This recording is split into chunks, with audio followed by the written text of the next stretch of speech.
assunto sério. Vamos imaginar essa situação. Ele te bate, mas aí você vai e perdoa. Afinal, foi só porque ele estava bêbado, tá? Aí ele te humilha, fala coisas que você não merece ouvir nem de um estranho. Imagina só de um companheiro. Aí você sofre um pouco, mas ele é um bom marido, de maneira geral. Ele banca a feira, é um pai responsável. E aí você pensa assim, não tá fácil encontrar um parceiro perfeito, né? Afinal, quem é perfeito? Você acha que se fosse separar, não vai encontrar mais ninguém, vai ficar sozinha. Aí não denuncia a violência que sofre por vergonha também. E aí também pensa que a sua família, os seus amigos não iriam te apoiar. Se eles soubessem que você tá denunciando, que tá colocando o marido na justiça, seria uma vergonha. Há uma semana a gente viu um caso extremo, né, que ganhou destaque na mídia. Um adolescente de 16 anos, acostumado a ver frequentemente as agressões do pai contra a mãe, acabou matando o próprio pai. O crime chocou os vizinhos da família por não imaginarem que o rapaz, né, o adolescente de 16 anos, seria capaz de tomar uma atitude como essa. Mas, afinal, um crime dessa natureza se caracteriza como legítima defesa? Afinal, ele estava defendendo a mãe, né? E quais são as medidas de proteção à mulher? É sobre esse assunto que a gente fala a partir de agora no quadro Café com Direito.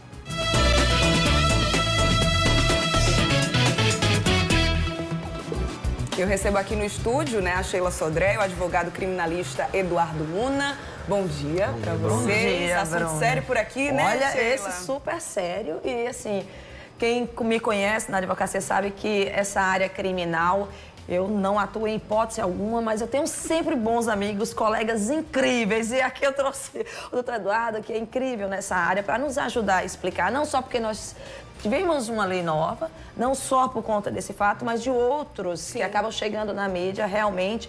E o programa Mulher Demais tem esse papel que é de uma importância ímpar, porque o nosso telespectador, ele vai absorver isso e vai tentar levar isso para a prática, principalmente nosso público, que é muito feminino. Então, é de extrema importância trazer esse tema. Então, de parabéns a Desirê, a quem colocou esse tema na pauta. Ainda falando sobre esse caso do rapaz de 16 anos que matou o próprio pai, né? Segundo a promotora da Infância e Juventude, a Ivete Arruda, a mãe disse que as agressões eram comuns. Ela era humilhada, agredida e depois o marido fazia de conta que nada tinha acontecido, ia dormir, né? Uma rotina tão comum e antiga, ou seja, né, já era constante, né? E que ela não esperava que o filho fosse tomar essa atitude, que fosse ter essa reação, né? Essa situação se caracteriza, de fato, como legítima defesa e o rapaz sendo menor de idade, isso muda alguma coisa? Então, de início eu quero agradecer o convite, a tua produção, é um prazer te conhecer pessoalmente. Igualmente. Ele Soler também. Pela situação descrita, há sim um enquadramento jurídico da ocorrência ao Instituto da Legítima Defesa, que é uma previsão jurídica milenar, na verdade, a legítima defesa corresponde ao atendimento do direito a uma vocação humana de reprimir ataques injustos desferidos contra si ou contra terceiros.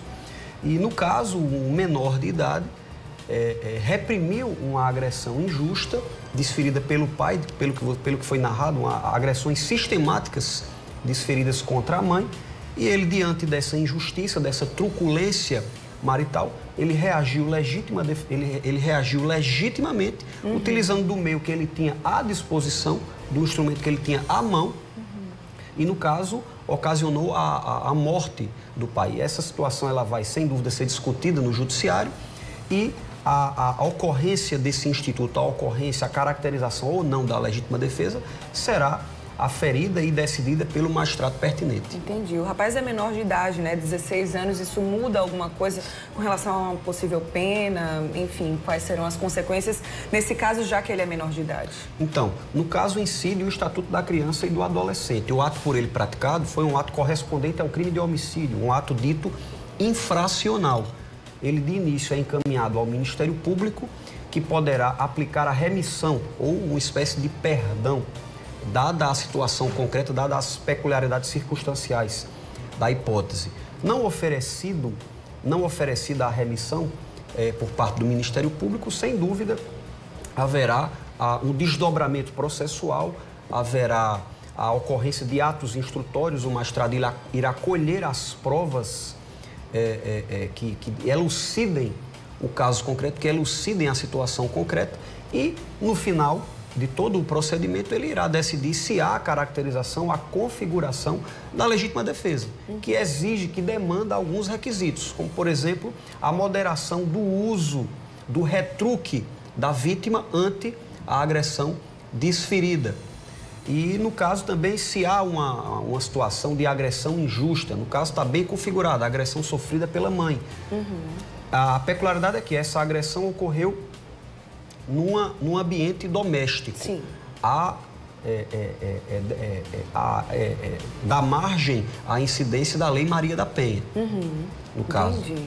A gente teve outro caso, né? A gente começou a semana, na verdade, com a notícia da agressão do prefeito da cidade de Souza, o Fábio Taironi, a ex, né, a Miriam. A gente viu várias fotos aí na internet. Várias manifestações em apoio também à Miriam, né? No sábado, a Justiça concedeu a medida protetiva à Miriam após pedido judicial feito em decorrência de agressões físicas, verbais e psicológicas.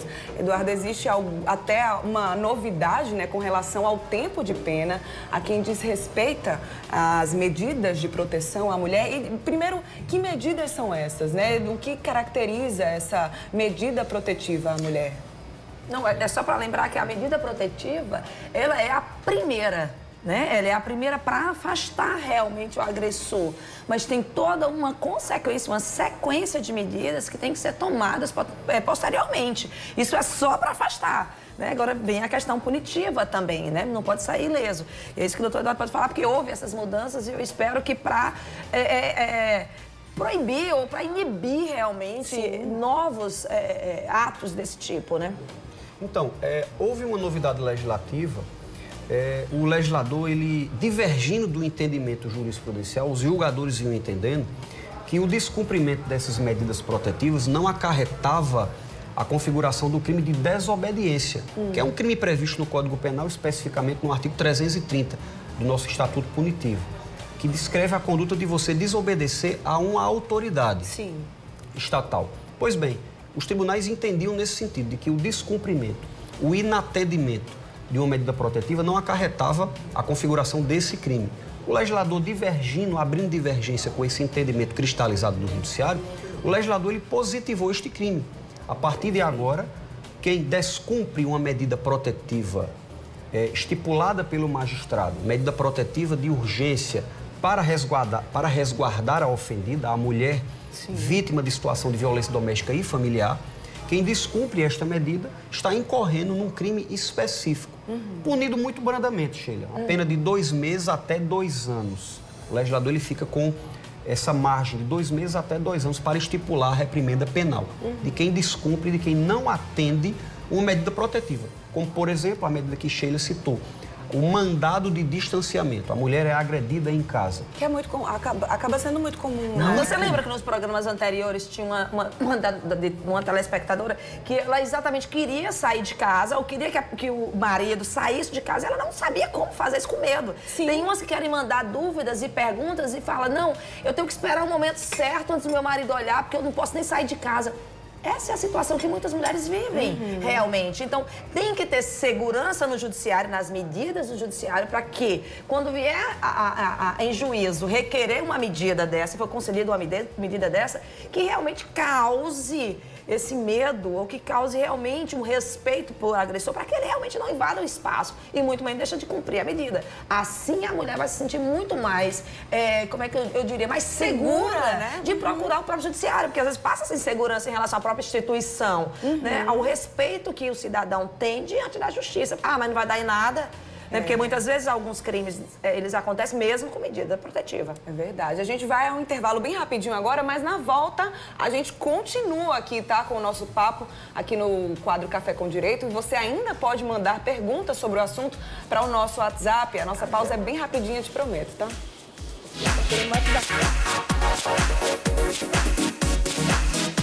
gente volta a conversar, né, com os advogados Sheila Sodré e Eduardo Luna. Para você que está chegando agora, o nosso assunto de hoje, né, aqui no quadro Café com Direito, é legítima defesa e medidas disponíveis de proteção à mulher. A gente abriu aqui o nosso WhatsApp para que você encaminhe, né, envie suas perguntas. E aí eu vou reforçar para você, eu estava dizendo até aqui para Sheila, que se você tiver alguma dúvida, manda mensagem para a gente. Como aqui o nosso tempo é muito curto, a gente não consegue atender ligação, a gente não consegue ouvir as suas mensagens no WhatsApp. Então, você escrevendo lá, a gente passa a sua pergunta, a sua dúvida aqui pra gente. Já podemos? Claro. Vamos lá. Teve uma pessoa que não vou identificá-la, tá? Que o assunto é muito pessoal. Ela deu bom dia, disse que sofre todos os tipos de agressões por parte do pai do filho dela. Ela tem 5 filhos com ele, todos de menor. Mas ela disse que não tem o apoio da família, caso ela queira se separar.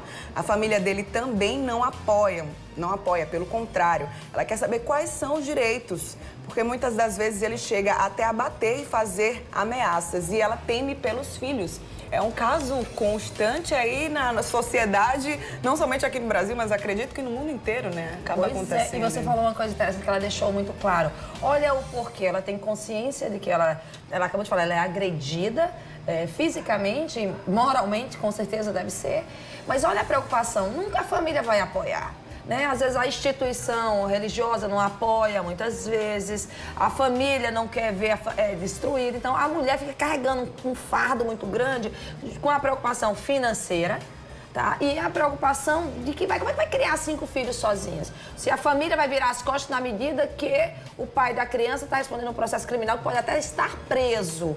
Então, ela realmente fica insegura e tomar uma atitude de ir ao judiciário denunciar é algo que ela protela muito. E chegando muitas vezes as vizinhas ou alguém fazendo essa denúncia porque Sim. tem menor envolvido. Ou então, quando um filho cresce, toma as dores da mãe e faz... O que aconteceu naquele caso que a gente falou agora. Exatamente. Né? Então, assim, aí eu passo a bola para o doutor Eduardo. Quais são as medidas? O que ela pode de imediato fazer para se sentir segura? Primeiro, além de toda uma confiança no judiciário, como ela pode ter essa segurança do judiciário para poder denunciar? Direitos também, né? Depois que, sei lá, por acaso o marido for preso, por exemplo. Tem direito a pensões, ela vai ter sim. Pois é. Claro. Veja, esse caso concreto, muito comum, ela deve se dirigir à delegacia de polícia pertinente, delegacia voltada à proteção da mulher. E, nesse âmbito específico, ela pode requerer o afastamento do lar conjugal do seu cônjuge, desse agressor sistemático. O delegado de polícia ele tem até 48 horas para fazer o encaminhamento desse requerimento da ofendida. Encaminhamento esse, evidentemente, ao juiz de direito, Sim. que também, em 48 horas, deve decidir. E, dentre as medidas protetivas deferidas pelo magistrado à mulher, há previsão na lei da fixação de alimentos, a necessidade do agressor passar a pensionar a agredida. Veja que é um juiz criminal que recebe um requerimento formulado diretamente pela ofendida, encaminhado pela delegada, sem a necessidade de assistência de advogado, ressalve-se dessa forma. Pela urgência. Pela urgência, exatamente. E o magistrado, ele pode fixar o afastamento do lar conjugal e ele determina uma necessidade de o agressor se distanciar, Sim. calculando, inclusive, essa distância. Também com essa possibilidade de ele próprio, juiz criminal, quantificar os alimentos, o valor do pensionamento devido. Entendi. Falando nessa história da medida protetiva e de distância, né? Teve uma pessoa que mandou uma mensagem pra gente, ela quer saber se essa medida vale somente na cidade ou estando no mesmo estado, ou ela quer saber se isso é em qualquer território, se esse tipo de distanciamento. Olha, vai depender exatamente, isso vai ser mensurado pelo juiz. Sim. De acordo com o caso concreto. A gente brinca muito no mundo jurídico, tudo depende. Né? E depende exatamente do caso concreto, do risco que ela está correndo. Pode ser metros, pode ser bairro, pode ser, assim, dependendo do grau da situação e do perigo que ela demonstra e do risco que ela está correndo, o juiz pode determinar um distanciamento bem maior. Mas para isso, realmente, vai depender do risco em que a vítima, né, ela está aí à mercê. Olha aí, tem mais uma dúvida aqui de uma telespectadora nossa. Ela disse que já se separou, saiu de casa, mas que continua sofrendo ameaças, que o ex-marido vive denegrindo, que tem um carro que está no nome dele. Ela diz que já saiu de casa, né? Mas ele disse para ela que se ela for à delegacia denunciar, né? Como ela estava sofrendo ameaças, ele disse que vai matá-la. Exatamente a ameaça. Pois é, gente. É isso, ele utiliza o homem, nesse caso específico, o agressor, ele vai utilizar da força, da coação para poder inibir qualquer tipo de ação da mulher. E realmente a mulher, ela fica paralisada diante do medo.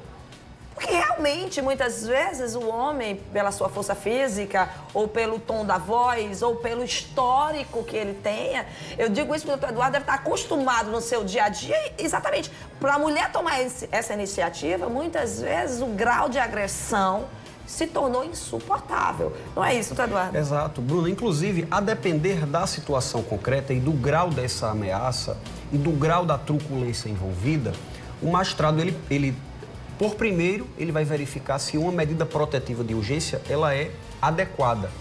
Ela é, digamos assim, eficiente para cessar a situação periclitante, a situação de perigo, de risco à mulher.